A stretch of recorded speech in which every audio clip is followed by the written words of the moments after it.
होगी, लेकिन इस बार जननी सुरक्षा में घपले में हम बात करेंगे।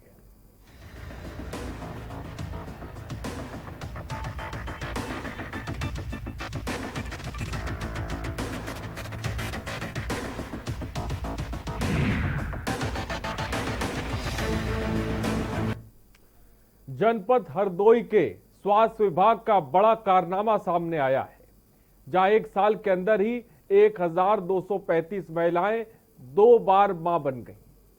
एक बार फिर से सुनिए, 2 बार मां बन गई 1235 महिलाएं। यही नहीं, इन सभी को साल भर में 2 बार जननी सुरक्षा योजना का लाभ भी दे दिया गया। सरकारी योजनाओं की धज्जियां उड़ाकर भारी धनराशि को हड़प करने वाले ये भ्रष्ट लोग खुलेआम घूम रहे हैं। और फिर वही हुआ जो होता है। जांच के आदेश और पूरा मामला क्या है, इस रिपोर्ट पे देखिए।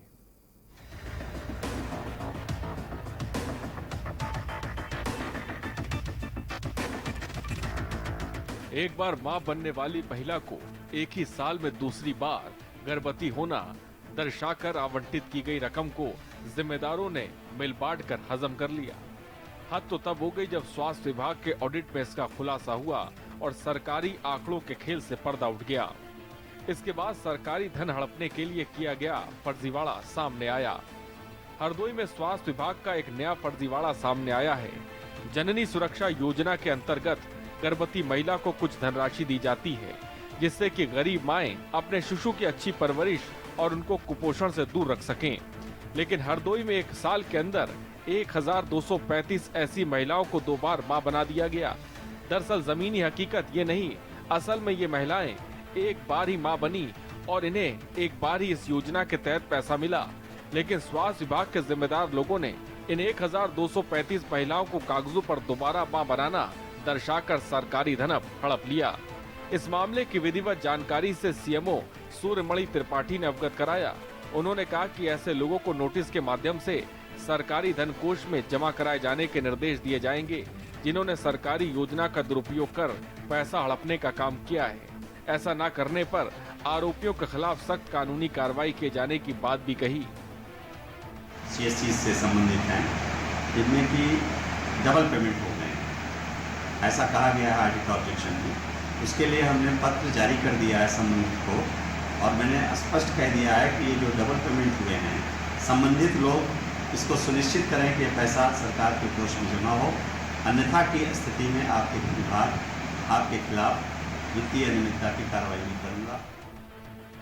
सरकारी धन की बंदरबाट करने के कई तरीके सामने देखने को मिलते हैं, जिनमें सरकारी कर्मचारी और अधिकारी मिलकर घपले करते हैं। लेकिन हरदोई के स्वास्थ्य विभाग ने तो माताओं को गर्भवती दिखाकर पैसे हजम कर लिए। अब देखना यह है कि इन घपलेबाजों के खिलाफ क्या कार्रवाई की जाती है। हरदोई से के न्यूज इंडिया के लिए आलोक मिश्रा की रिपोर्ट।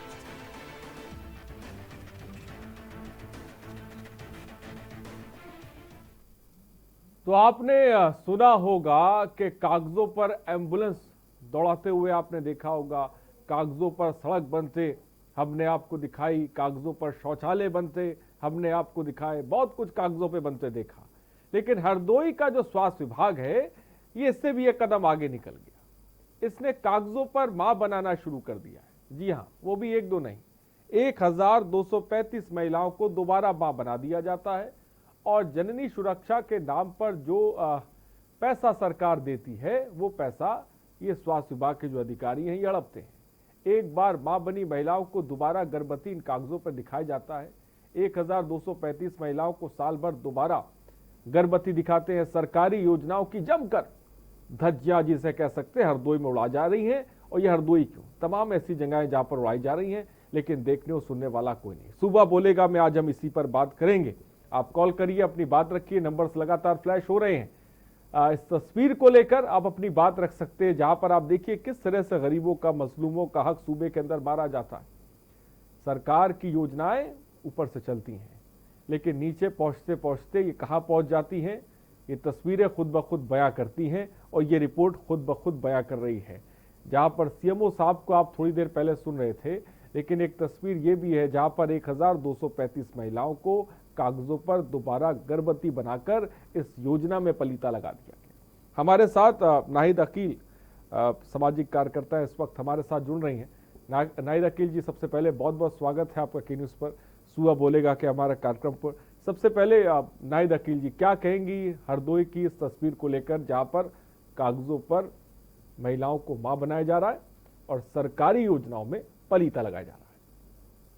देखिए, मैं क्या बताऊं, आप अगर सिर्फ ये महिलाओं को जो कागजों पे 2 बार मां बनाया जाता है, ये इकलौता केस नहीं। मैं आपको याद दिलाती हूँ, अभी इसी बाराबंकी में आप पिछले साल आपने देखा होगा 5 लोग अरेस्ट हुए थे। मिड डे मील का पैसा, मिड डे मील का बीएसए ऑफिस की नाक के नीचे अकाउंटेंट ने 2 लेटर बनाए और एक खाते जो बीएसए को खाता दिया, तो जो मिड डे मील के लिए पैसा रिलीज होता है अकाउंट डिपार्टमेंट से, वो नंबर डाला। और जो अकाउंट नंबर में अकाउंट सेक्शन में लेटर देना था सीसी कॉपी, वो उसमें अपने 5 लोगों ने मिलके खाते डाले, जिसमें से बंदरबाट हो रहे थे। 5 लोग अरेस्ट हुए थे और 6-6 महीना जेल काट के आए हैं। उस टाइम तो बड़ा बवाला था, लेकिन अब नहीं पता हो रहा है कि वो जेल काट के आए तो उनसे रिकवरी हुई कि नहीं। दूसरी बात, एक टीचर 36 जगह पढ़ा रही थी और बाकायदा तनख्वाहें भी ट्रांसफर हो रही थी। तो ये कोई नई घटना नहीं इस देश में। मैं तो गांव-गांव में काम करती हूँ, जितने विकलांग हैं, मैं तो दावे से कहती हूँ, उठा के देख लो, तमाम केस मैंने पकड़े हैं। अगर एक गांव का विकलांग पेंशन पा रहा है तो उसी के नाम से दूसरे 4 गांव में पेंशन वही रिलीज हो रही है, सेम कागज, सेम सारी चीजें। तो क्योंकि हमारे देश में कोई भी ट्रांसपेरेंट और ऑनलाइन सुविधा नहीं कि जिसमें आम नागरिक तुरंत पकड़ सके। पकड़ धर, न्याय जांच होते होते सालों साल बीत जाता है और लोग रिटायर्ड हो जाते हैं और उस पैसे से पूरी जीवन मलाई काटते रहते हैं। लेकिन यहाँ की न्याय व्यवस्था इतनी लचर है, तुरंत फैसला नहीं हो पाता और सबके हाथ उसमें रखे हैं। ये मात्र सिर्फ स्वास्थ्य विभाग की एक छोटी सी बात नहीं है। ये तो मैं बहुत छोटा कहूंगी कि उन्होंने खाली कुछ महिलाओं को 2-2 बार गर्भवती करके पैसा निकाल लिया, 1 बार दिया। यहाँ तो पूरा चोपड़ा ही साफ कर देते हैं कि किसी को पता ही नहीं होता है, उस नाम की कोई टीचर नहीं और 36 जगह तनख्वाह उठाती है। तो ये हमारे ख्याल से पूरा जो हमारे यहाँ का सिस्टम है, मॉनिटरिंग सिस्टम है, उस पे एक सवालिया निशान है। होता क्या है? होता ये है कि जब कोई जांच होती है तो वही एक स्वतंत्र कमेटी कभी जांच नहीं करती है। उसी विभाग के लोगों को एक कमेटी बना करके भेज दिया जाता है, इनकी जांच करो। तो वो कैसे कभी दूध का दूध पानी का पानी साफ होगा? और एक नहीं अनोखो विभाग इस तरह से खा रहे हैं। बाढ़ का पैसा खाया जाता है, इसी तरह से संविदा पे, जो आज तो पूरा देश संविदा पे ही काम कर रहा है, सरकारी नौकरियां तो रही नहीं, उसमें इतना बड़ा घोटाला हो रहा है। शेल्टर होम है, उसमें इतना बड़ा घोटाला हो रहा है। कितने में नाम गिनाऊं आपको कि जहां मोटे तौर पे हम लोग जानते हैं कि घोटाला हो रहा है, लेकिन कोई सुनने को तैयार नहीं। ठीक है, मैं नाहिदा जी आपके पास आऊंगा। नाहिद जी माफ कीजिएगा, भगवान दास एक दर्शक इस बीच हमारे साथ है। भगवान दास जी अपनी बात को रखें जल्दी से, अपनी बात को रखें। भगवान दास जी, मेरी आवाज अगर आप तक पहुंच रही है। जी सर, आपकी बात आवाज साफ नहीं आ रही है। जी, आप अपनी बात बोल सकते हैं, मेरी आवाज अगर सुन रहे हैं। नंबर 1 और आता, मैंने खोल दिया। जी, क्या कह रहे हैं आप? जी, टीवी देख रहा था, इस पे नंबर आपका आ रहा था। जी, आप क्या कहना चाहेंगे? जो खबर इस वक्त हम दिखा रहे हैं और आप देख रहे हैं, उसको लेकर आप क्या कहना चाहेंगे भगवान दास जी? इसमें जांच होनी चाहिए। ठीक है भगवान दास जी, बहुत बहुत शुक्रिया हमसे जुड़ने के लिए, अपनी बात रखने के लिए। तो नंबर्स लगातार फ्लैश हो रहे हैं। सूबा बोलेगा में आप कॉल कर सकते हैं, अपनी बात रख सकते हैं। हरदोई के सिस्टम की तस्वीर हमने दिखाई। एक तस्वीर नाहिद जी साफ तौर पे दिखा रही हैं सूबे के अंदर की, जहां पर हर विभाग के अंदर खवैये हैं, समझ रहे, खवैये जो खा रहे हैं और दबा के खा रहे हैं। हर विभाग में खाया जा रहा है, देखने वाला कोई नहीं है। सरकारी योजनाओं में जमकर पलीता लगाया जा रहा है। और जिस भी योजना की बात करें, सूबा बोलेगा में भी हम आपको तमाम सरकारी योजनाएं जो चल रही हैं और उन योजनाएं। उमेश जैन मेरठ से इस बीच एक दर्शक हमारे साथ हैं। उमेश जैन जी, अपनी बात को रखें जल्दी से। नमस्कार सर। जी नमस्कार, बोलिए सर। मैं ये कहना चाह रहा था कि उत्तर प्रदेश में कोई भी योजना हो, उसमें बंदरबांट चल रहा है और कहीं भी पैसे का सदुपयोग नहीं हो रहा है। इससे सरकारी पैसे का बहुत दुरुपयोग हो रहा है कोई भी मॉनिटरिंग नहीं है, प्रशासन कुछ नहीं देख रहा है और सब लूट खसोट मच रही है। और जो ऑडिट होता है, ऑडिटर माल पीते हैं और माल पी पा के अपना चले जाते हैं। ठीक है उमेश जी, बहुत बहुत शुक्रिया हमसे जुड़ने के लिए, अपनी बात को रखने के लिए। दर्शक उमेश मेरठ से जुड़े हुए थे जो अपनी बात रख रहे थे। नाहिद अकील जी भी हमारे साथ हैं। नाहिद अकील जी, आपने बताया कि आपने ज़मीनी स्तर पर गांव-गांव जाकर लोगों से बात भी की है, सरकारी योजनाओं की हकीकत भी आपने देखी है। हम भी लगातार दर्शकों को सूबा बोलेगा के कार्यक्रम में दिखाते हैं, लेकिन जिस तरीके से सूबे के अंदर जो खवैये हैं, जो लगातार घपलेबाजी, भ्रष्टाचार को जो एक नेक्सस, एक सिस्टम सूबे जो है वो प्रदेश में बन चुका है, जो मॉनिटर करने के लिए अधिकारी ऊपर बैठाए जाते हैं, उनका काम क्या होता है? कभी देखा है आपने कि उन लोगों ने कोई कार्रवाई की हो या कुछ ऐसा? देखिए, सवाल ये पैदा होता है ना कि जब खिलाई ऊपर से शुरू होती है तो कौन किसको रोकेगा। जो नीचे स्तर के बाबू हैं वो तो फाइल खाली खिसकाने का पैसा लेते हैं, लेकिन जब ऊपर से इशारा किया जाता है कि पर मंथ इतना चाहिए है, तो भाई उसी अनुपात में नीचे वाले भी खाना शुरू कर देते हैं, तो कौन किसको रोकेंगे। आपको याद होगा इसी देश में जब डिफेंस के घोटाले सामने आने लगे तो फिर उसको जो कमीशन बाजी है उसको लीगलाइज करने की भी बात इस देश में हुई थी कि चलो ये जो खिलाया जा रहा है इससे अच्छा इसको कमीशन मान लेते हैं और इसको लीगलाइज कर दिया जाए। तो ये तो हमारा महान देश है कि जो चीज को रोकना है उसको आप लीगलाइज करने की बात करते हैं। और जहां तक स्वास्थ्य महकमे की बात है, आपको याद होगा मायावती के टाइम में 5 सीएमओ का मर्डर हुआ था। वो किस लिए हुआ था? स्वास्थ्य विभाग के बड़े काले कारनामों की वजह से ही 5 सीएमओ नपे थे। और इसमें आपको भी पता, हमको भी पता है कि कौन कौन लोग शामिल थे।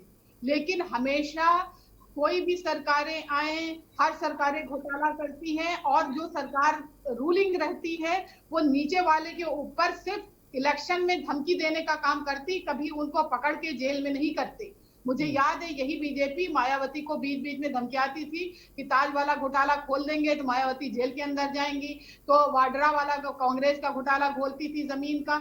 लेकिन आप 5 साल रह गए, 6वां चल रहा है, आप खाली इलेक्शन के टाइम ये कुरेदते हैं लेकिन उस टाइम नहीं करते। तो ये मान के चलिए कि चोर चोर मौसेरे भाई, और इस देश में अब राजतंत्र तो रहा ही नहीं, लोकतंत्र तो रहा नहीं। अब राजशाही की तरह बढ़ रहा है, एक राजा दूसरे राजा को सपोर्ट करेगा और एक दूसरे की गुनाहों पे पर्दा डालता रहेगा। नहीं तो जब सरकार आती है तो दूसरे को क्यों नहीं पकड़ती है। आप इलेक्शन के टाइम घोटालों पे घोटाले की बात करते हैं। अभी कोविड के दौरान बताइए पीपीई किट कितनी महंगी बिकी है, और ये जो सैनिटाइजर सप्लाई हो रहा है वो कितना बड़ा बड़ा घोटाला। छोटी छोटी चीज जो 250-300 रुपए की मिलती थी 5-5 हजार में बिकी है। तो क्या ये घोटाला नहीं? ये सब पूरा घोटाला मैं है, सिर्फ जनता के शरीर से सिरिंज लगा करके खून निकाला जा रहा हर तरह से। और ये आप मेरी बात नोट कर लीजिए, इस देश में वो दिन अब दूर नहीं जिस दिन विद्रोह होगा और गृह युद्ध छिड़ेगा। क्योंकि आज चरम पर गरीबी, बेरोजगारी, महिलाओं के साथ हिंसा। अब आप देख लीजिए हाथरस की घटना, आजमगढ़ की घटना, बलरामपुर की घटना, और सरकार क्या कर रही है। आज हमारी पुलिस वो पंडा हो गई है। पुलिस का काम जनता को बचाना है और आज पुलिस अंतिम संस्कार करने का काम कर रही है। आपने देखा ना कल रात में क्या हुआ हाथरस की घटना में, कि जब लावारिस लाशें मिला करती हैं तब पुलिस की ड्यूटी होती है कि वो उसका अंतिम संस्कार करे। लेकिन जिसके माँ बाप चीख चीख के कह रहे हैं कि हमारी बेटी की अंतिम हम विदाई करेंगे, उसको घर में बंधक बना करके पुलिस की लाठी के दम पे उसको दबा करके, और आपने रात को 3 बजे जा करके उसका अंतिम संस्कार कर दिया, तो पुलिस बची नहीं, पंडा हो गई है। तो सारा का सारा सिस्टम साफ तौर पे गोपाल इटावा से इस बीच एक दर्शक हमारे साथ हैं। गोपाल जी अपनी बात को रखें। हेलो जी गोपाल जी बोलिए, जल्दी से अपनी बात को रखें। हमारी बात ये है कि जब मुख्यमंत्री जी जाति के आधार पर अधिकारियों को बैठाएंगे, चाहे डीएम हो, चाहे विशिष्ट अधिकारी हो, चाहे सीएमओ हो, चाहे भी हो, जब भी कोई मुख्यमंत्री अपने मन से जाति का आधार बना लेता है तो करप्शन बढ़ जाता है, क्योंकि वो ये कहते हैं समाज में कि हमारा उनसे सीधा संपर्क है, इसलिए अपराध बढ़ता है और इसीलिए भ्रष्टाचार बढ़ता है। ठीक है, बहुत बहुत शुक्रिया गोपाल जी हमसे जुड़ने के लिए, अपनी बात रखने के लिए। लगातार दर्शक भी हमारे साथ जुड़ रहे हैं और अपनी बात अपने अपने तरीके से वो रख भी रहे हैं।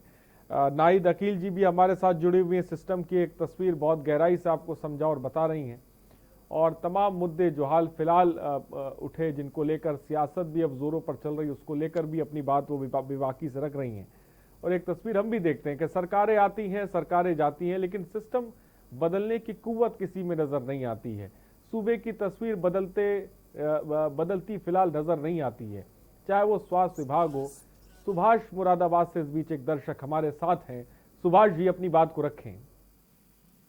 ये आपका सब्जेक्ट जो है, जो अभी बच्चों से वो चल रहा है मदद का या गर्भवती महिलाओं का, ये दरअसल है क्या, मैं बताऊं, जो सरकारी वर्ग है, जो नेता लोग हैं, ये सब आपस में मिली भगत है, ये सब घाल मेल है आपस में, और पब्लिक भी कम नहीं है, जो लोग योग्य नहीं है वो भी प्रत्याशी बन जाते हैं। दूसरा ये है, एक सब्जेक्ट में बोलना चाहूंगा, ये जो बलात्कार के ये मामले हैं, सरकार इसे मन से क्यों नहीं करना चाहती?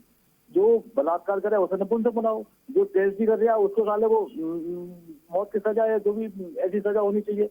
दूसरी ये है कि एक चीज ये देखी जाए, पहले हमारे व्यवस्था की समाज में ये जो अलग समाज से अलग ये सेक्स वर्कर जो है, अलग समाज से अलग, इन्हें 10 आगे सालों को ये बवाल खत्म हो जाए, मैं आपको बताऊं तो ये चीजें ये खत्म हो सकती हैं, लेकिन कोई खत्म नहीं करना चाहता। अब ये समाज में घुस गए, जो वैसे लोग थे वो समाज में घुस गए, ये गंदगी समाज में घुस गई। तो जो इस तरह के वो कर रहे हैं, बलात्कार कर रहे हैं, तो वो उनको सालों को नपुंसक बनाओ। और दूसरा यह है कि जो इस तरह की ट्रेजडी होनी है, जैसे कि हाथरस में हुआ है, इनको कड़ी से कड़ी सजा मिलनी चाहिए। ठीक है, बहुत बहुत शुक्रिया गोपाल जी हमसे जुड़ने के लिए, अपनी बात रखने के लिए। नाहिद अकील जी, लगातार जो दर्शक जुड़ रहे हैं वो भी अपनी बात रख रहे हैं, तमाम मुद्दों को लेकर अपनी बात रख रहे हैं, लेकिन फिलहाल इस वक्त जो हम बात कर रहे हैं वो बात हरदोई की कर रहे हैं, जहां पर जननी सुरक्षा योजना में किस तरीके से पलीता लगाया जा रहा है। जो जिसका हक जिन्हें मिलना चाहिए वो वहां तक नहीं पहुंच पा रहा है और अपनी जेबें भरी जा रही हैं। तमाम अधिकारी और पूरा सिस्टम इस पर ध्यान देने को तैयार नहीं है। CM Yogi Adityanath zero tolerance की बात करते हैं, भ्रष्टाचार खत्म करने की बात करते हैं, अधिकारियों पर हंटर भी चलाते हुए नाहिद जी साफ तौर पे कहीं ना कहीं नजर भी आते हैं। लेकिन हम ये देखते हैं कि जो जमीन पे अधिकारी हैं या जिनसे मंडलीय समीक्षा के दौरान उनके साथ बैठक भी होती है, लगता है वो या तो अवगत नहीं कराते हैं सीएम को, या उनके अंदर डर भी, नीचे के अधिकारियों में साफ तौर पे डर भी देखने को किसी में नहीं मिलता। और यही बहुत बड़ी मुझे ऐसी वजह लगती है जिसकी वजह से ये जो सिस्टम है ये फल फूल रहा है, इसकी जड़ें और मजबूत होती जा रही हैं, क्योंकि डर नहीं है किसी को। आपको क्या लगता है? भाई देखिए, सिस्टम में डर कैसे पैदा होगा? मुझसे ज्यादा आपको याद होगा, अभी कुछ ही दिन पहले हमारे सीएम साहब ने एक जवाब दिया था मीडिया वालों को कि कोई एक हाथ मारेगा तो क्या आप चुप रहेंगे? दूसरा मारेंगे और नहीं तो आप सिर झुका के चले जाएंगे घर में, इसका मतलब आप कमजोर हैं। तो उन्होंने सबको ये सिखा दिया है कि आप चोरी भी करो, सीना जोड़ी भी करो। ये आदमी कहाँ से सीखता है? जब घर का मुखिया ही आपको वो चीज सिखा रहा है तो फिर दूसरा भी वही करेगा। आप शय दे रहे हैं तो वो भी कर रहा है कि कोई बोलेगा तो हम निपट लेंगे। तो सीएम की एक मर्यादित भाषा तो हमारे प्रदेश में रही नहीं है, वो खत्म हो गई है। तो जो नीचे के अधिकारी हैं वो सुनेंगे किसकी? भाई एक कहावत कही जाती है ना कि जब सैया भय कोतवाल तो डर काहे का। तो आज जितने भी लोग हैं उनको डर नहीं है, उनको खुली छूट दी गई है कि भैया जम के कमाओ और खिलाओ हमें। क्योंकि आप देखिए, अभी से ही तैयारी शुरू हो गई है कि उत्तर प्रदेश में 2022 के लिए कौन विधायक का टिकट के लिए कितने में खरीदा जाएगा, किस पार्टी से। वो पैसा कहीं पेड़ में लगा है बीजेपी के पास, वो कहीं से पेड़ से खिला के तो लाएंगे नहीं, वो इसी तरह से आएगा योजनाओं से। आज कोई बेलगाम अधिकारी कैसे हो गए हैं? यही अधिकारी थे लॉ एंड ऑर्डर मायावती के टाइम में क्यों दुरुस्त था? मैं उनकी तारीफ नहीं कर रही हूँ, उन्होंने भी घोटाले खूब किया है। लेकिन जब आप टाइट रहेंगे तो अधिकारी उसी हिसाब से चलेंगे। जब आप शय देंगे, आप कहेंगे भैया आप हर जिले से 50 लाख रुपए आना चाहिए महीना, तो वो 50 आपको देगा तो 25 तो अपनी जेब में रखेगा। तो उसको डर क्या है? जब आपको बताया जा रहा रास्ता कि ऐसे ऐसे काम करना है तो वो कैसे करेगा? क्यों सुनेगा? अभी आपने देखा हाथरस में मीडिया की रिपोर्टर रात में दिलेरी का काम करते हुए पूछती रही कि यहाँ क्या जल रहा है, क्या जल रहा है। पुलिस वाला कह रहा है नहीं, हमारी तो यहाँ ड्यूटी दी गई है, आपको बताने के लिए थोड़ी दी गई है।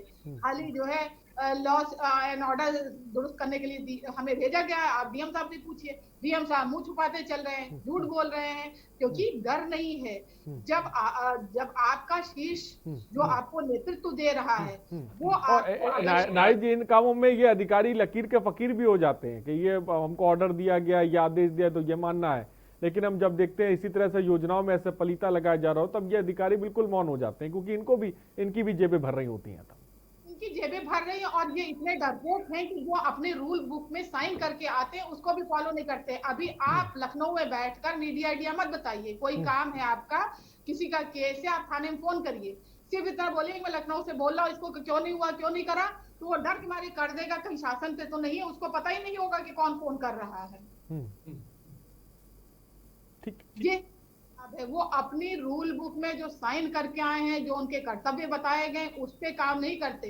जिले के कौन से नेता के इशारे पे काम करना है, लखनऊ से कौन इशारा कर रहा है बड़ा अधिकारी, उस पे काम करना। अपना तो उनका कुछ है ही नहीं अस्तित्व, वो अपनी तनख्वाह और अपना परिवार जिलाने के लिए ही कटिबद्ध है। लेकिन नायक जी, मैं एक तरफ ये भी तस्वीर लोगों को जरूर बताऊं कि चाहे सिस्टम जैसा भी हो, मैं मानता हूं कि सिस्टम में बड़े पैमाने पर भ्रष्टाचार है, लेकिन मैं ये भी चीज साफ कर दूं कि इसमें बहुत से ईमानदार लोग भी हैं जो काम कर रहे हैं, चाहे वो पुलिस महकमा हो या कोई महकमा, उसमें ईमानदार लोग भी काम कर रहे हैं। मैं इस चीज को भी साफ करना चाहूँ। लेकिन ऐसा लगता है कि जिस तरह की खबरें हमारे पास आती हैं कि जो भ्रष्ट अधिकारी हैं या भ्रष्ट लोग हैं, उनकी तादाद निरंतर हम देख रहे हैं बढ़ती चली जा रही है, ये रुकने का नाम नहीं ले रही। मैं चाहूंगा कि आप भी जब सिस्टम को लेकर आप इतनी गहराई से बात कर रही हैं, इतने बारीकी से आप चीज़ों को समझा रही हैं, तो मैं सुझाव भी जानना चाहूँगा कि तो तमाम सरकार के लोग या एडमिनिस्ट्रेशन के लोग आपको सुन रहे हैं, आपको क्या लगता है किस तरह के कदम उठाने की सरकार को ज़रूरत है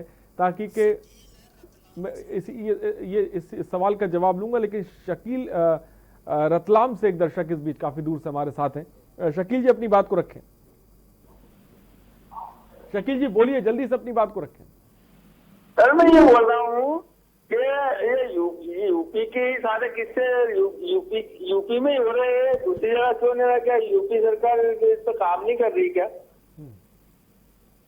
ठीक है, ये तो आपको दिखाई पड़ रहा है शकील जी बहुत बेहतर तरीके से। फिलहाल बहुत बहुत शुक्रिया शकील हमसे जुड़ने के लिए। शकील बता रहे थे कि उत्तर प्रदेश में ही सारी घटनाएं हो रही हैं, जो दूसरे राज्यों के लोग हैं उनका भी नजरिया उत्तर प्रदेश की तरफ किस तरह का है या बखूबी चीज़ों को समझ सकते हैं। लेकिन नायदा जी, मैं चाहूँगा कि आपको क्या लगता है कि किस तरह के बदलाव की ज़रूरत है, किस तरह के कदम की ज़रूरत है उठाने की, ताकि कि कम से कम ये सरकारी योजनाएं हो या ये ब्रेस्ट सिस्टम हो, इसकी तस्वीर कम से कम बदलें?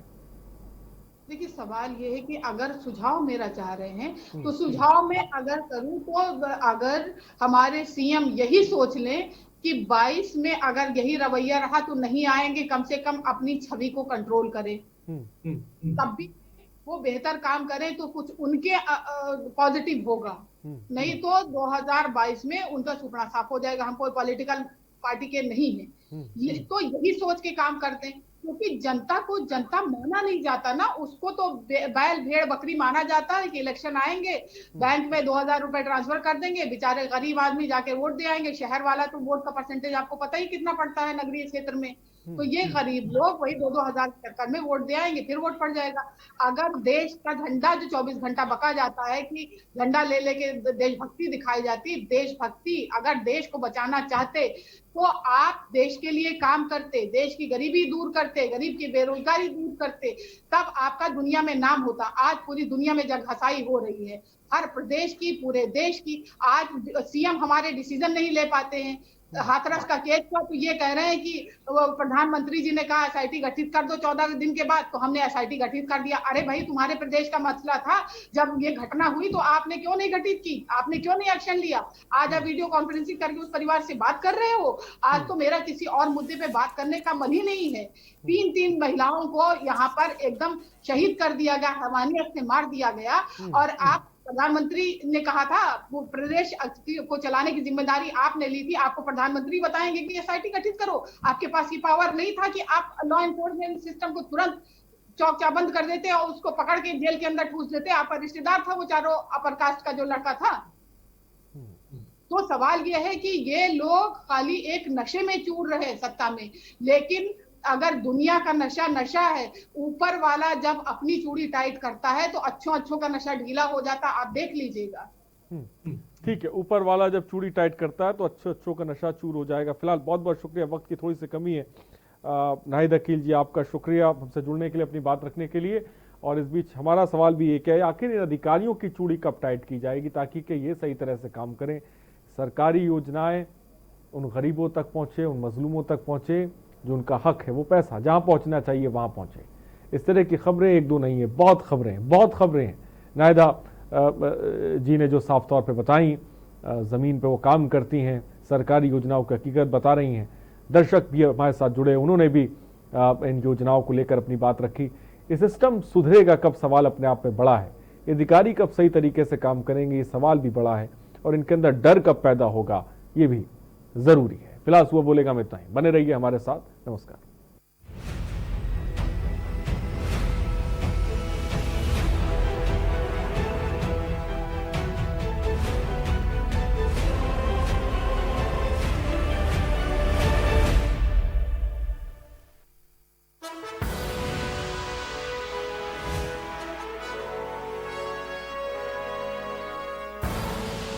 आप देख रहे हैं के न्यूज़ खबरों।